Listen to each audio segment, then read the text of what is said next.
Hey, super awesome listeners, it's Matt Sidholm, and I'm excited to share some news. For the next 2 weeks, we are bringing you exclusive content featuring Special Olympics Texas athletes, coaches, executives, sponsors, and volunteers.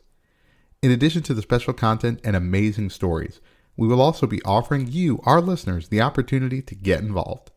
So please join us the weeks of February 13th and 20th on Super Awesome Mix, What Are You Listening To?, and Super Awesome U to celebrate Special Olympics Texas State Winter Games and learn how you can participate. The SOTX Winter Games are taking place February 17th through 19th in Lakeway and Bee Cave, Texas, just outside of Austin in the beautiful Texas Hill Country. For more information and to learn how you can get involved, you can visit www.sotx.org/winter-games. SOTX Winter Games 2023 are made possible by generous support from our sponsors, Toyota, Dick's Sporting Goods, Driscoll Health Plan, Hill Country Galleria, Lakeway Police Foundation, Hill Country Indoor Sports and Fitness, Big Dog Pyro, and Citizens Police Academy.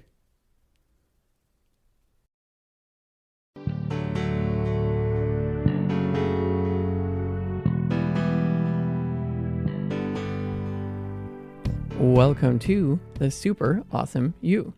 Coming to you on the Super Awesome Mix Podcast Network, I'm your host, Samar Abuselbi. Each week I'll cover motivation, goals, some of the science behind these things, and of course add one song to our ongoing motivation playlist, which is available in the show notes. If you enjoy the show, please take a moment and leave a 5-star review if your app has reviews, or think of a family member or friend that would enjoy listening and pass it along. I always greatly appreciate it. If you want to find more content from me, Matt, or Jen, you can find us at Super Awesome Mix on Instagram. This week, I'm going to be covering the topic of why one of the best things to do is to start something if you want to finish something, which I know sounds like a very obvious statement, but hear me out. So I'm going to begin with an experiment, a research study that was done many years ago, and you do need to go back in time because this was around the time where loyalty programs at like coffee shops really literally were a punch card system. So if you are like a Gen Zer and you have your phone everywhere, prior to that, whenever you'd go into a coffee shop, there might be like a little stack of cards and they would say, hey, do you want to join our loyalty program? And you're like, sure, why not? And you pick up a card and it's got these like 10 little coffee cups on there and they literally have a hole punch and they will punch one of the cards, or maybe they stamp it with a stamp that only they have, and something to obviously make it as secure as possible. And so then you'd have your little card. You just purchased one, so now it's 1 out of 10 complete, and you need 9 more purchases, and you get your free coffee. And you're thinking, this is great. So what some researchers did is they wondered if you were to pre-stamp or pre-punch 2 on your very first purchase instead of 1, what's the likelihood that you actually complete the card versus those that only got 1 punch? And so they did this experiment. And so one group basically were given only 1 punch card whenever they showed up to order coffee. So they left the coffee shop and they had 1 out of 10. Another group, I'm not sure if it's at a different location or just a different time period, they were given 2 punches to begin their cards. Whenever someone got a new card, they're like, cool, here's a bonus free one to get you started. So now they had 2 out of the 10 complete, and they only needed 8 more purchases to be able to come back and get their free coffee. And on the whole, the group that got the 2 punches versus the 1 were much more likely to actually complete the card and get their 11th coffee, get their free coffee from the shop. Now, this was a net win for the coffee shop because that's so many more orders, and this customer has clearly now begun building a habit of coming to this coffee shop over and over again. So that's a success for them. Like they are building a retention program to make sure that, hey, whenever you think coffee, you come here. Versus the group that had 9 to go, and they were far less likely to actually complete and come back and get their free coffee. Now, you might be thinking, well, yeah, because they had 9 to go versus 8. I think they actually did a variation of this later, or another researcher kind of did it as well, where they designed the program where both groups needed 8. So it didn't matter anymore whether you started with 2 or 1. You still both needed to make 8 more purchases to get your free one. So they tweaked the program in each scenario. And they did the same question. Like, if you started with 2 versus 1, even though in both cases you still needed to come back exactly 8 times, which group was more likely to complete it? It turns out the group with the 2 were more likely to get their 8 purchases versus the group with the 1. Really, really interesting stuff. What I believe is happening, and what of course researchers hypothesize, is this idea of completion. Our brains do not like an incomplete task. This is seen a lot through research. There's a lot of research happening on multitasking, and of course we live in a world full of distraction now. And what happens whenever you've got a task and you get distracted from finishing that task? It turns out it kind of gnaws at us. It's like a thorn in your side. Like you keep coming back to, I need to complete this task. I need to complete this task. And until you do, your brain can't really relax because it just, again, we don't like incomplete things. And so that is part of what's happening whenever you've got the 2 punches versus the 1. Our brain is looking at this thing where it's like, we've made a decent amount of progress. We're looking at the 2 and we're like, 2 is pretty good. It's certainly a lot more than 1. It's 100% more than 1. And look, we're only 8 more away from finishing this. I'm going to come back and I'm going to finish this card because why not, right?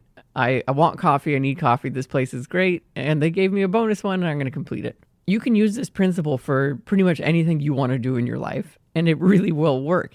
Give yourself a little bit of a bonus any single time you want to start something, or just start it at all, because just opening up that task in your mind is going to create that kind of agitation point of, I should complete this.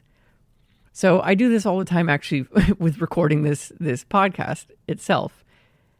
I, for example, am trying to build the habit of recording 2 episodes at a time versus 1, because every single week I've only been recording 1, and every single Sunday or Monday I'm rushing to set my computer up, record an episode, edit it, and get it out for, release on Tuesday morning. It genuinely has been a struggle, even though I love this. It's just something that's kind of easy to put off because 2 reasons. 1, I know I'm going to do it because I've kind of created that contract with myself. And 2, I always tell myself, oh, it's just 10 minutes. It's fine. That's all I'm telling myself. And so I keep putting it off every week. It's driving me crazy. I need to not do that anymore. So here's what I did this week. I'm very proud of myself. I sat down, I recorded my 1 episode, and instinctually and habitually, I just wanted to be like, cool, I've done with my 1. Let me just go back on with my life and get back to other things. And I thought, no, let me just open up, let me click literally new audio recording and hit record. And now I'm already there. The little app is saying cool, I'm listening. It's starting to record me. I'm already sitting in the chair. I just finished my first episode recording. And now my brain is like, you're here, you hit record, just start talking. It's fine. If you need to throw away this recording, throw it away. But you're here. Go ahead and record the episode. And that's exactly what's happening as we speak, which is my example for you today. I started something, and then my brain basically didn't want to not finish it because it would be so much more annoyed, and I would feel annoyed, if after setting myself up to record a second episode, I would have just hit stop and walked away. I did enough progress. I basically gave myself that bonus punch on the punch card to where I'm committed to finishing this up. And the benefit now is that I'm going to be, for the first time since starting this show, 2 weeks ahead instead of always just 1 week out. And that's going to be great. So think about that for your own goal. I talk a lot about running and exercising, and that's because it's top of mind for me because I've been doing a lot of that. And honestly, every single time, even though I'm now running consistently 3 to 4 times a week, every single morning I have a run scheduled. There's a voice in my head that is like, do you really want to run? Don't you, it's cold outside. Don't you just want to stay inside and be lazy and not do that? And every single time I'm like, yeah, that sounds tempting. But before I go any further with this argument, I'm going to put my shoes on. I'm going to put my workout clothes on. And then I'll get back to you, brain. And so literally I just go and I run and I do those things really, really fast because now I've got my shoes on, I got my workout clothes on, and now my brain is like, are you sure you really want to go running? And it's like, well, yeah, look at me. I'm ready to go.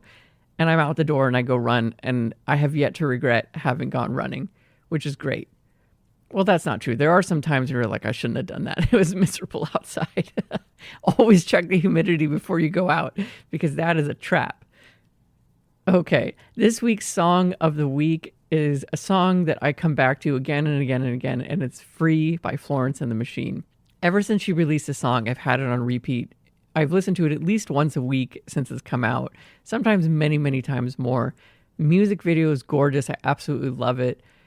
I love the lyrics of this song. My favorite one that I always repeat is like, when I'm dancing, I am free. And I think you can replace dancing with anything that you love to do. I think it's really important when we go after goals to remind ourselves, A, I really hope you love what you're pursuing and you find the joy in it. B, if it's work, give yourself some playtime, give yourself some free time, give yourselves that ability to, bring joy into your life and not just be so goal obsessed, because you don't want to, as I said in my last episode, trade your passion for glory, right? You don't want to forget that this is fun and this should be fun. And you are doing this for a reason. And hopefully that reason is, that reason sparks joy, to quote Marie Kondo. So I hope you enjoy that song. I hope you have a wonderful week ahead of you. Until next week, stay super awesome, because you already are.